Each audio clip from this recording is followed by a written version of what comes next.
एक गांव में रहता था एक कोई व्यक्ति, उसकी नाक कट गई, झगड़े में या किसी तरह कट गई।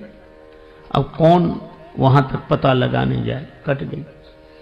अब बेचारा परेशान, एक तो नाक कट गई, गांव में जहां से भी निकले सभी लोग कहते नकटे भैया आ रहे हैं।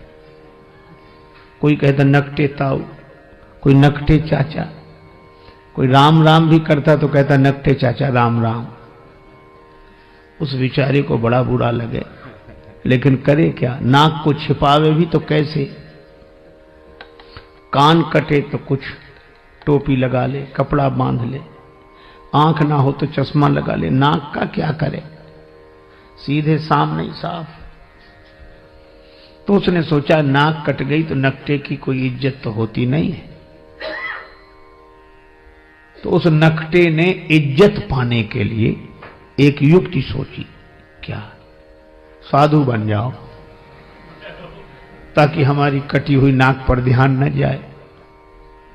पर लोग भी तो विचित्र हैं, बेचारा साधु भी हो गया तो भी लोग कहते नकटे बाबा आए, नकटे स्वामी जी।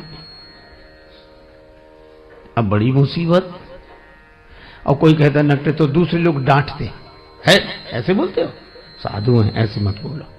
तो उसे लगता कि शायद पक्ष में हो, लेकिन वो भी यही पूछता कि महाराज कैसे कट गई।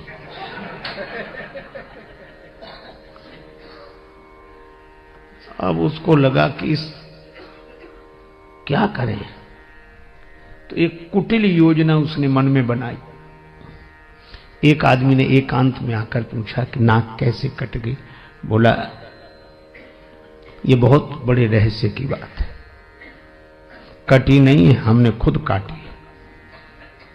सो क्यों? एक दिन भगवान ने कहा स्वप्न में, तू मुझे चाहता है, मेरा भक्त है, तो मेरे लिए क्या कर सकता है तो मैं तुझे प्राप्त हो जाऊं। मैंने स्वप्न में कहा आप जो कहें, सिर काट कर रख दो। भगवान ने कहा सिर नहीं, केवल नाक काट ले, मैं दर्शन दूंगा और सदा तुम्हारे सामने रहूंगा। तो जब से नाक कटी, काट दी मैंने, भगवान प्रकट हो गए और देखो ये दिख रहे हैं सामने, दर्शन रहा, हा जय हो प्रभु, ये भगवान दिख रहे हैं, हमेशा रहते हैं, हमको खूब दिखते हैं। और भगवान ने एक बात और कही थी कि तुम जिसकी काट दोगे उसे भी दिखेंगे। अब भगवान का दर्शन कौन नहीं चाहता, नाक कटे तो कटे। बोले लोग भले ही कुछ समझे, नाक कटे तो भगवान मिल रहे। तो कहा एक बात है, क्या, हमको भी मिलेंगे भगवान? हाँ मिलेंगे। तुझे काय को नाक कटवाता? बोले नहीं, नाक जाए तो जाए, दर्शन तो हो।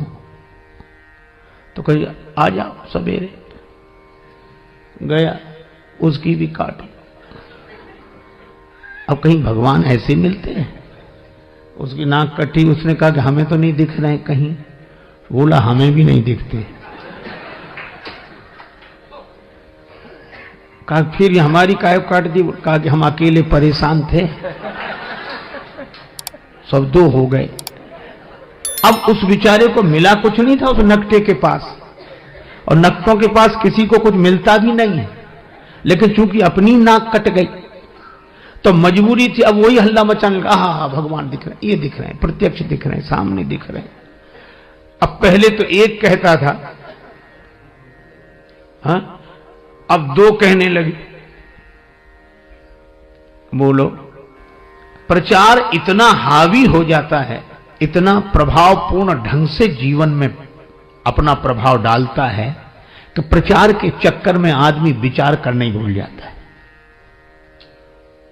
विचार बेचारा जैसी कौंधता है वैसी प्रचार। कोई कहता है अरे क्या बात करते हो, अगर कुछ नहीं होता तो इतना होता। तो आदमी फिर चुप रह जाए। अब दो कहने लगे, ये दिख रहे हैं भगवान, ये दिख रहे हैं। दो में से किसी को नहीं दिख रहे थे, पर चूंकि नाक कटी थी तो मजबूरी में कहना कि दिख रहे हैं।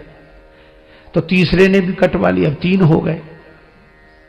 अरे 3 क्या, उन्होंने 300 कर दिए, धीरे धीरे 3000 हो गए, इतने नाक कटी। अब जब भीड़ हो गई तो आदमी को विश्वास करना मजबूरी थी कि मिले होंगे भगवान, इतने लोग नाक कटाते। नकटों का समूह चल पड़ा, भीड़ की भीड़ नकटों की, किसी को कुछ नहीं मिला, सब हल्ला मचा रहे, झूम रहे ना, ये मिल गए, ये मिल गए।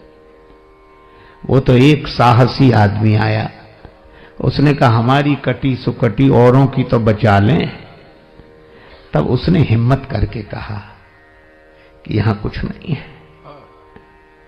यही है, भीड़ के साथ एक ही शब्द है, भाड़। भीड़ भाड़, भीड़ अक्सर आदमी को भाड़ में ही ले जाती है। अब प्रचार की क्या बात कहें, आप अन्यथा न ले, मैं श्री राम कथा ही कह रहा हूं।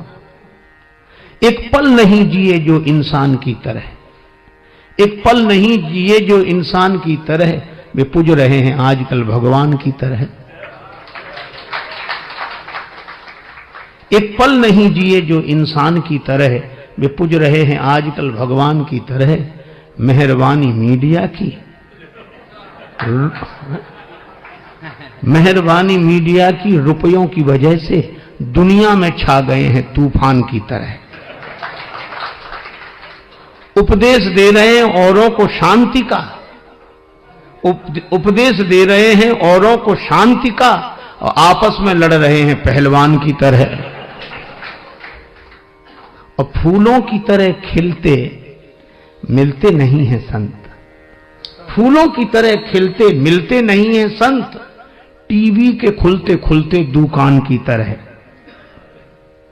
और राजेश त्याग हरि को धनियों के हाथ में, साधु भी बिक रहे हैं सामान की तरह। क्या